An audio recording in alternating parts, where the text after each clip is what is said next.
देश को अवगत किया है कि जिस तरह से शिवसेना और शिवसेना का जो निशानी है तीर कमान, वो हमसे छीन लिया है। वो न्याय नहीं है, वो सत्य नहीं है,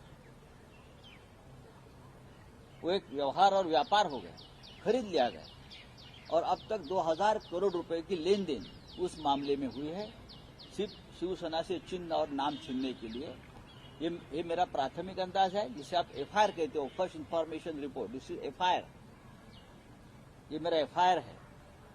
ये निर्णय खरीदा हुआ निर्णय, 2000 करोड़ का व्यवहार अब तक हो चुका है 6 महीने में, सिर्फ चिन्ह और नाम के लिए। जो सरकार, जो नेता, जो बेईमान लोगों का गुट विधायक खरीदने के लिए 50-50 करोड़ का दाम लगाता है, सांसद खरीदने के लिए 100 करोड़ का बोली लगाता है, हमारे पार्षद और हमारे शाखा प्रमुख खरीदने के लिए 1 करोड़ का 50 लाख का दाम लगाते हैं।